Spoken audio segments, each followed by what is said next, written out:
they actually paid more for the car than I was paying them.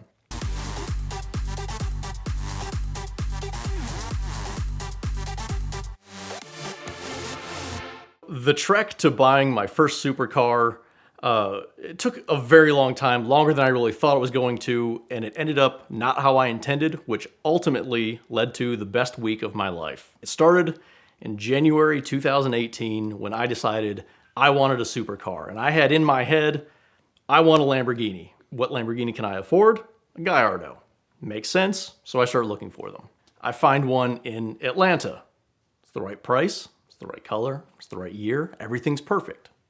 Call up the dealer. Hey, I'm interested in this car. Can I come take a look at it?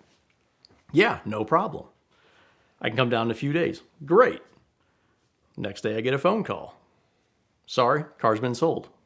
It was a consignment car. Okay, no big deal. I got time. A few more weeks go by. Find one in Panama. Already twin turboed. Perfect. Exactly what I want. Like doing half-mile racing.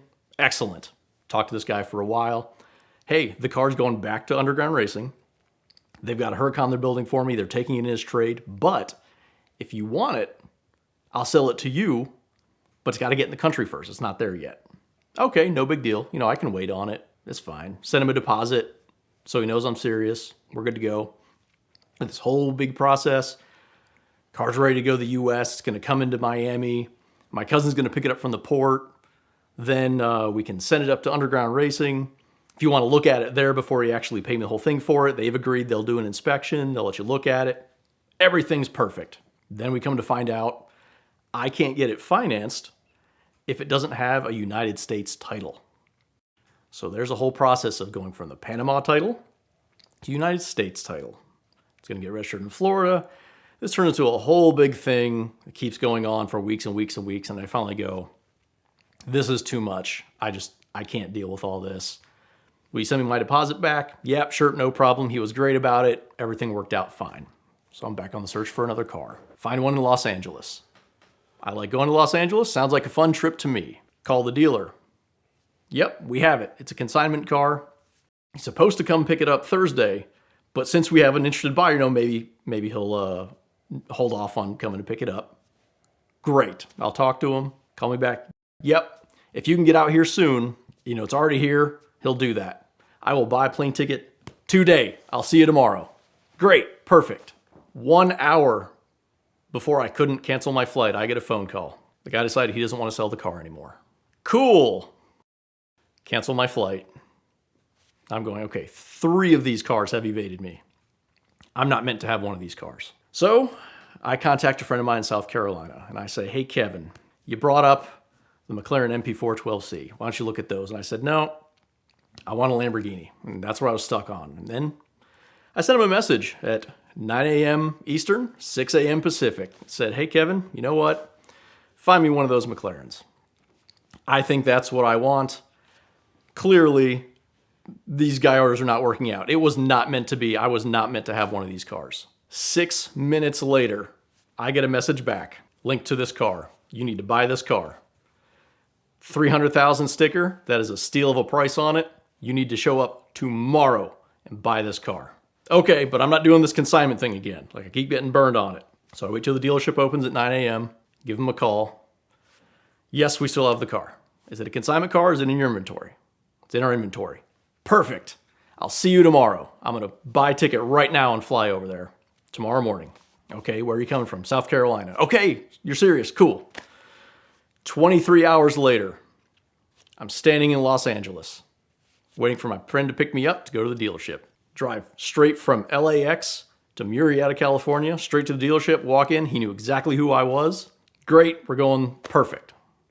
He goes, to really appreciate this car, you got to drive this Superleggera Gallardo.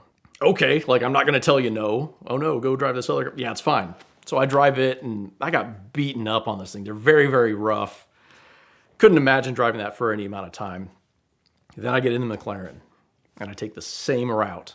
And it was an amazing, eye-opening experience. At this point, I had never driven anything like that before. First time I ever did was on the test drive to buy this thing. And it was mind-blowing fast, and the handling was great, and it was super comfortable. I thought, this is the car. Filling out all the paperwork. Too late in the day for East Coast banking, so I can't wire him money. Have to come back the next morning and do that. Come back the next morning. He says he had people trying to snipe the car out from under me overnight and into the morning because it was the best price on it at the time. Excellent spec car. Everybody wanted it. And he had to turn them away. And I'm like, no, I'm serious getting this. So I was glad he did that. While we're going through all this, I'm going through all the paperwork and wiring money. And then I go, what if it'll come off the price at all? I was like, hey, is there any room in this price? And I got a very firm no. It's like, whoa, okay. Then he showed me why. They actually paid more for the car than I was paying them. They took $1,000 off the price because they drove it 900 miles over 6 months that they had in inventory. The owner of the dealership, that was his daily driver when he was in town. He's a professional race car driver. So in the off season, he was there. That's what he drove while he was waiting on another car. So I took that as I'm not getting anything more off the price. Okay, great. Well, I'm there for the week. I decided if I'm not going to get this car, then I should stay there and find the one that I want. Southern California has tons of exotics, so that's what I need to do. Well, that was the car that I got, so I had a whole week to burn. Worked out everything so I could drive it temporarily in California. And he said, well, what are you going to do with this for the whole week? While you've got this car? I said, I'm going to drive the crap out of it.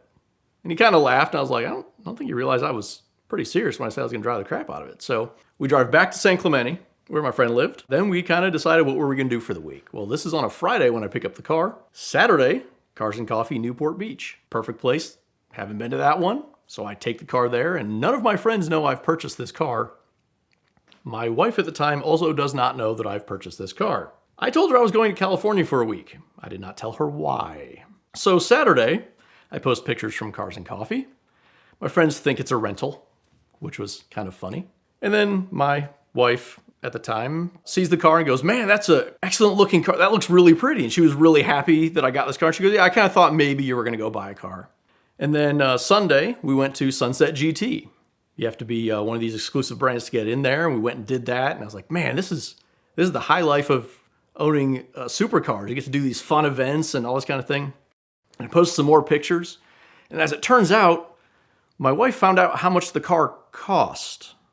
And she wasn't quite as happy when she found that out. She thought it cost about a third of what I had actually paid for it. Alas, I'm still gone for several more days, so this does not concern me. I'm having a good time. While I'm at Sunset GT, meet a guy, sees my VIP badge, and he goes, what car did you got? I got the Storm Gray McLaren up there. Well, me and some friends were going to go for a drive in the canyons after this. Do you want to go with us? Total stranger, never met him before. Yeah, we were going to do that. Didn't know how to get there. Perfect, this works out. So his friends all had GT2 RSs, GT3 RSs, 911 Turbo S's. I think there was a Cayman in there. A bunch of Porsche guys. I just followed with them. Had an amazing drive through all this stuff and met all these new people that were really cool. Most of them live south of LA. So we had to drive down 405 and stuff like that. And everybody decided it was going to be a very spirited drive among all this. And it was quite spirited. I'm glad that some of the footage we have, and I'm glad some of it we don't, because it would be rather incriminating. But I met all these people and had a great drive on those days, and then we had several more days. So what are we going to do? We're going to cruise Rodeo. We're going to go everywhere we can through Beverly Hills and all these fun drives. We just drove it all week long and enjoyed getting the responses from different people that in that area you think would fly under the radar, because there's Lamborghinis and Ferraris and everything all over the place, and they do see those, but what they don't see is those McLarens. So people don't know what it is. It still gets all kinds of attention that I wasn't necessarily wanting, including going to a restaurant that had very, very tall curbs. I mean, they were this tall. You wouldn't want to open a standard car door. It would go straight into it. We go to pull around, and everybody's watching the supercar. And my friend says to me, I hope you can parallel park this, because everyone is watching. And they all were. And I did nail it first try, perfect, worked out, which is great for having a car for 2 days. And then the most funny phenomenon happened. I get out of the car and everybody's looking like, this has got to be somebody important, somebody famous. I got to know who this is. And the closer we walk to the front door, you could see the disappointment on their face of, I don't know who this is. This guy's a nobody. all the way to the point of walking straight through the front door. So it was fun seeing everybody's disappointment on their face. And we did a lot more stuff like that the whole week. And eventually I had to go return the car back to the dealer for them to put it on transport to get it back to my house. Because I didn't want to drive it across the country. I didn't want to plan on that, not knowing ahead of time, do I want to go drive this 2,400 miles home?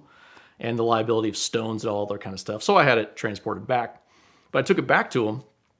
And at some point, we put race gas in it, and we did launch control and all kinds of fun stuff. And we had mentioned this to him. He goes, "Do you still have any race gas in there?" I said, "No, we burn all that off."